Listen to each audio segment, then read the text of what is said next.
ኢቢኤስ ቢዝነስ ተጀምሯል። በሳምንት 2 ቀናት ሰኞና ሐሙስ ወደ ተመልካቾች ይደርሳል። ዛሬም እንደተለመደው የተለያዩ የቢዝነስ መረጃዎቻችን ይዘን መጥተናል።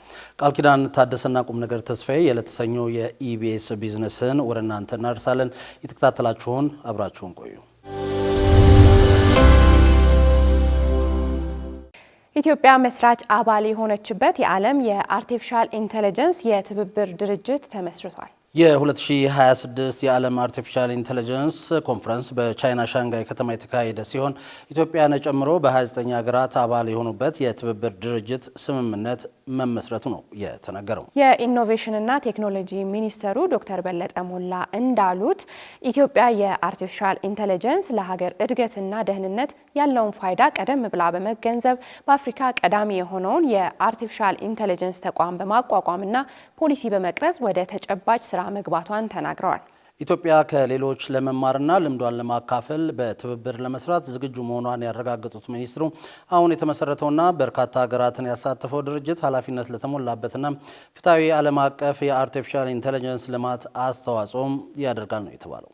የቻይናው ፕሬዝዳንት ሺ ጂንፒንግ በበኩላቸው ሀገራቸው በሚቀጥሉት 5 ዓመታት ውስጥ 5000 ያህል ስልጠናዎችን ለመስጠት ቃል የገቡ ሲሆን ሀገራቸው በዘርፉ ያላትን እውቀት ለማካፈልና አብሮ ለመስራት የአርቲፊሻል ኢንተለጀንስ የትብብር ማዕከል እንደምትከፍትም አስታውቀዋል። የኢትዮጵያ መድን ድርጅት በ2018 የሂሳብ ዓመት የ40 በመቶ ብልጫ ያለውን 18.6 ቢሊዮን ብር የአረቦን ገቢ ማግኘቱን አስታውቋል። በኢትዮጵያ የኢንሹራንስ ኢንዱስትሪ ውስጥ ከፍተኛ የገበያ ድርሻ ያለው የኢትዮጵያ መድን ድርጅት ካፒታሉን ወደ 6 ቢሊዮን ብር ለማሳደግ ማቀዱን ነው የገለጸው። ኩባንያው በሂሳብ ዓመቱ ከተሰበሰበው ጠቅላላ አረቦን ውስጥ 17.94 ቢሊዮን ብር የሚሆነውን ከጠቅላላ ወይም ሕይወት ነክ ካልሆነ የኢንሹራንስ ዘርፍ የተሰበሰበ ነው ብሏል።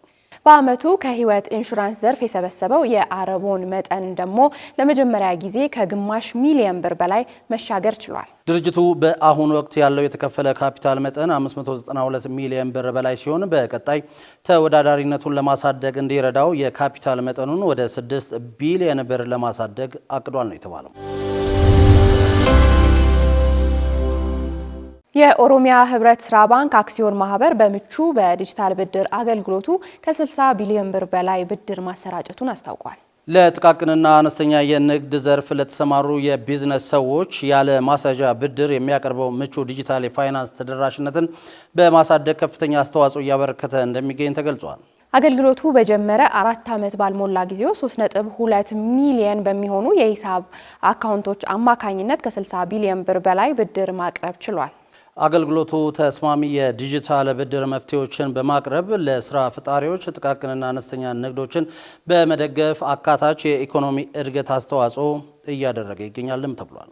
አሁን ላይ ምቹ ከማስያዣ ነፃ ዲጂታል ብድር እስከ 300,000 ብር ድረስ የሚደርስ ብድርን እያበደረ ሲሆን ከብድር ተጠቃሚዎች መካከል ከ76.5 በመቶ በላይ የሚሆኑት ሴቶች ናቸው ተብሏል። እስከ መጨረሻው ድረስ ከኛ ጋር ስለነበራችሁ እናመሰግናለን። የምናዘጋጃቸውን አዝናኝ ቪዲዮዎች ማየት ከፈለጋችሁ እዚች ጋር ጠቅ ያድርጉ።